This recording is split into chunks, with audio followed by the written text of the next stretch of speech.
Hey everyone, it is the Nature Man, and I am so glad to be back out in nature, and boy do I have a story to tell you. Alrighty folks, so as you probably have noticed, I have been off the radar for YouTube for the past 3 months, and there's a good reason for that. Back in February, I was on a trail, and I was a quarter mile in, and there were sections of snow mixed with ice, and as I always do, walking as carefully as I possibly can under those conditions, I took a fall. Yep, not only did I take a fall, but a good one too. I fractured my left ankle. I mean, what are you gonna do, right? So here I am with a fractured ankle, and I could tell that I had done something to the foot because it was feeling a little loose. You know what I'm saying? Like the bones weren't connecting like they were supposed to. And so here I am a quarter mile away from the car, and now I have to make the decision to hike back to the car, which was not going to be fun. So as I'm hiking back to the car, I could feel the adrenaline rush. So I'm not feeling pain, but I'm definitely feeling that woozy, loose feeling, you know? And it was crazy. It was like, I've got to get back to the car. I've got to get back to safety. So as soon as I get back to the car, I get in there, and now it's time to assess the situation of how bad am I? Can I drive back home, or should I drive to the emergency room, or what should I do next? So as always, I'm in communication with my family, my brother, sister, my mom. I always let them know where I'm going, so that way if there is ever an emergency situation and I need their assistance, then I can call on any one of them to do so. Well, that particular day, my brother and sister were working. So once I get to the car, I call my mom and let her know, hey, here's what's going on. I think I've fractured my ankle, or I've done something to it. My foot is no good, right? So at this point, I figured, okay, I'm going to try and drive back home and then go from there. So I'm on the phone with her, and as I'm driving, I'm on the road, and that's when it just hit me, and I could feel that woozy, dizzy, like I'm going to pass out feeling. So at this point, I knew there was a place of business with a parking lot at the end of the street where the main road was. So I'm going to pull in there and then, again, assess the situation, which I did. And ultimately, I made the decision to call 911 and have them transport me to the hospital to get checked out. And I would say within 5 minutes, I had a police officer and the ambulance at that place of business. They secured my vehicle. They let the business know what was going on, and I was transported to the hospital. It wasn't long before I was seen. While I was there, they did everything they needed to do to check and see what was going on. And yeah, I had fractured my ankle.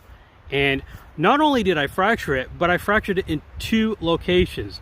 So on the left hand side is where the main fracture was with the bone. But if I put my hand like this, now picture this is your foot, right? Okay. And then your ankle is right here.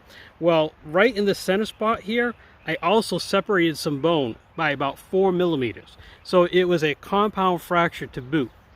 Speaking of boots, they put my foot in a boot. Once they treated me, I was released and I was sent back home. So once I get back home and I have the opportunity to see what's going on, yeah, I took some pictures of my foot, and it was absolutely bruised and swollen. It looked bad. And the pain, oh my goodness, the pain afterwards, it was horrendous. But, you know, I was taking medicine for it. You know, I was taking some ibuprofen and whatnot.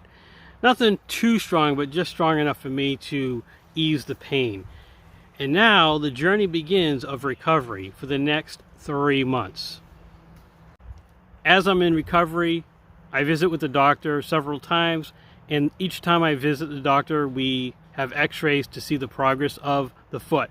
Now, the initial assessment with the orthopedic doctor with the x-ray showed the damage, and he said that with the separation of the bone for that 4 millimeters, that I might need an operation.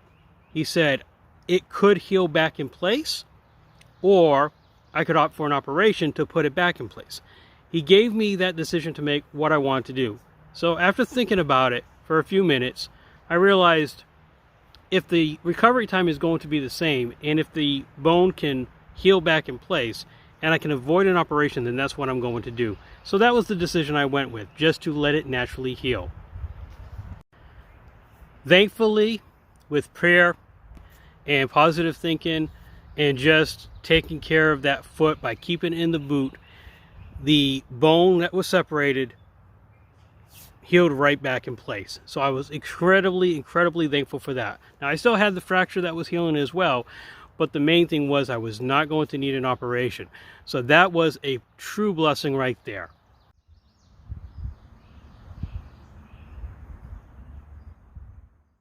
Now, keep in mind, during this whole time frame, there's nothing I can do for myself as far as normal activities of cooking and things like that. I was doing sponge baths because I couldn't take a shower. I couldn't stand on my own 2 feet. My sister was preparing meals for me so I could have something to eat. And just in general, laying down and just letting my body heal. And that's one of the hardest things for a person to do who is very active like I am, to be out there and just let your body heal and do nothing. So most of the time I was on YouTube watching videos and trying to support other content creators out there as best as I could. The road to recovery was not fun, but I am glad to say that I am doing much better now, and I am returning to work, so that's a good thing. My foot, I do have moments where there are soreness there. Where the bone is connected, the tendons and the muscles in that section right there are going to take a little bit longer to heal, but the fracture itself has healed. And so the good news is that I am back to doing the things that I enjoy doing. Now, you're not going to see me climbing incredibly high peaks of mountains or anything like that. In fact, what this hiking accident has done for me has changed my thinking just a little bit. And this is how it's changed. Instead of me going out to the woods and trying to hike for miles and try to capture all the crazy things that I've caught, I've learned to slow things down. And what I mean by slow down is I literally am slowing down my walk, my pace, and really soaking in the environment around me, stopping and looking and listening. And as you see the pictures that I've posted in the past, just soaking in those moments. And then when I find a place where I can rest. Just let the body relax, because the whole point of being out in nature is to let your body to relax, to de-stress, to find those moments where you can just So I'm going to encourage you folks with this word of knowledge. If you are like me and you are on that path where you're constantly going and doing things and trying to stay busy, when you get out into the woods, when you get out into nature, maybe once in a while, take time to slow it down and really enjoy that pace. Really enjoy that time out there. Don't be in a hurry. Don't rush. Look around to see everything that is around you, because nature really is beautiful. As much as it caused a little bit of injury for me because I was, let's face it, not careful as I should be, nature is always a beautiful place to be.